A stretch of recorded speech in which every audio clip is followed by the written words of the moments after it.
Hello मेरे प्यारे भक्तों, तो आज हम लेकर आए हैं उत्पन्ना एकादशी व्रत कथा।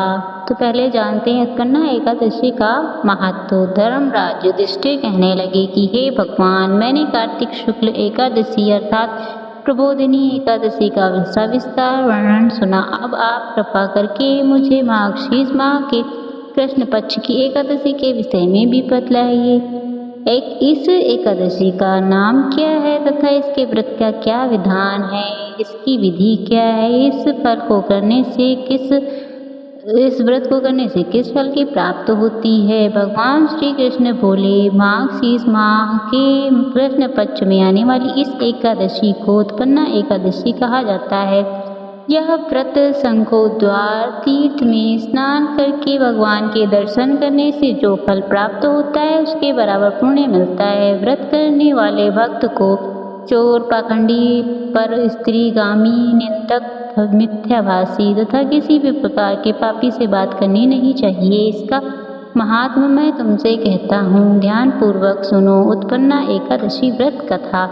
युधिष्ठिर कहने लगे, हे भगवान, आपने हजारों यज्ञ और लाखों गोदान को भी एकादशी के व्रत के बराबर नहीं बताया, सो यह तिथि कब तिथियों में से उत्तम कैसे हुई, बताइए। भगवान कहने लगे, हे युधिष्ठिर, सतयुग में मुर नाम का दैत्य उत्पन्न हुआ। वह बड़ा बलवान और भयानक था। उस प्रचंड दैत्य ने इंद्र, आदित्य, वसु, वायु, अग्नि आदि सभी देवताओं को पराजित करके भगा दिया।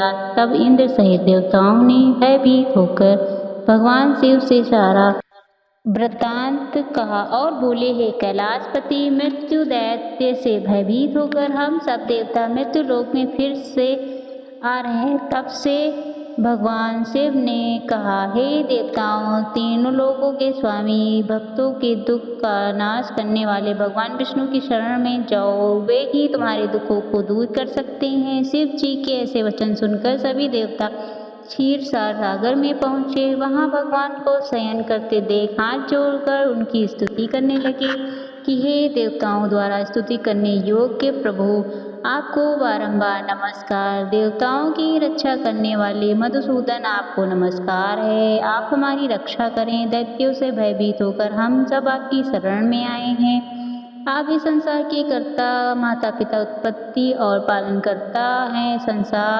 संहार करने वाले हैं, सबको शांति प्रदान करने वाले हैं। आकाश और पाताल भी आप ही के हैं। सबके पितामह ब्रह्मा, सूर्य, चंद्र, अग्नि, सामग्री, होम, आहुति, मंत्र, तंत्र, जप, यजमान, यज्ञ, कर्म करता, भोक्ता भी आप ही हैं। आप सर्वव्यापक हैं। आपके सिवा तीनों लोक में चर तथा अचर कुछ भी नहीं है।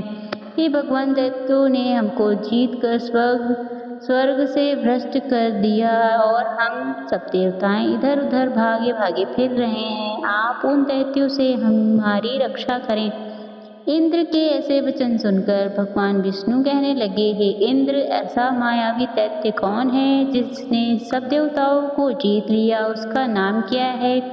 उसमें कितना बल है और वो किसके आश्रय में है तथा उसका स्थान कहाँ है? यह सब मुझसे कहो। भगवान के ऐसे वचन सुनकर इंद्र बोले, भगवान, प्राचीन समय में एक नाड़ीजंग नामक राक्षस था। उसके पराक्रमी और लोक विख्यात मुर नाम का एक पुत्र हुआ। उसकी चंद्रावती नाम की नगरी है। उसी ने सब देवताओं को स्वर्ग से निकालकर वहां अपना अधिकार जमा लिया है। उसने इंद्र, अग्नि, वरुण, यम, वायु, ईश, चंद्रमा, नक्षत्र आदि सबके स्थान पर अधिकार कर लिया है। सूर्य बनकर स्वयं ही प्रकाश करता है, स्वयं ही मेघ बन बैठा है और सबसे अजेय है। हे असुर निकंद, उस दुष्ट को मारकर देवताओं को अजेय बनाइए। यह वचन सुनकर भगवान ने कहा, हे देवताओं, मैं शीघ्र ही उसका संहार करूंगा। तुम चंद्रावती नगरी जाओ। इस प्रकार कहकर भगवान सभी देवताओं ने चंद्रावती नगरी की ओर प्रस्थान किया। उस समय जब दैत्य मुर सेना सहित युद्ध भूमि में गरज रहा था, उसकी भयानक गर्जना सुनकर सभी देवता भय के मारे चारों दिशाओं में भागने लगे। जब स्वयं भगवान रणभूमि में आए तो दैत्य उन पर भी अस्त्र शस्त्र आयुध लेकर दौड़े। भगवान ने उन्हें सर्प के समान अपने बाणों में बींध डाला। बहुत से दैत्य मारे गए, केवल मुर बचा रहा। वह अविचल भाव से भगवान के साथ युद्ध करता रहा। भगवान ने जो क्षीण बाण चलाते वह उसके लिए पुष्प सिद्ध होता। उसका शरीर छिन्न भिन्न हो गया, किंतु वह लगातार युद्ध करता रहा। दोनों के बीच मल्लयुद्ध युद्ध हुआ। 10,000 वर्षों तक उनका युद्ध चलता रहा, किंतु मुर नहीं हारा। थक कर भगवान बद्रिकाश्रम चले गए। वहाँ हेमवंत नामक सुंदर गुफा थी। उसमें विश्राम करने के लिए भगवान उसके अंदर प्रवेश कर गए। यह गुफा 12 योजन लंबी थी और उसका एक ही द्वार था। भगवान विष्णु वहाँ योग निद्रा की गोद में सो गए। मोर भी पीछे पीछे आ गया और भगवान को सोया देखकर मारने को उद्यत हुआ। तभी भगवान के शरीर में उज्ज्वल कांतिमय रूप वाली देवी प्रकट हुई। देवी ने राक्षस मुर को ललकारा, युद्ध किया और उसे तत्काल मौत के घाट उतार दिया। श्री हरि जब योग निद्रा से गोद से उठे तो उन सब बातों को जानकर उस देवी से कहा कि आपका जन्म एकादशी के दिन हुआ है, अतः आप उत्पन्ना एकादशी के नाम से पूजित होंगी।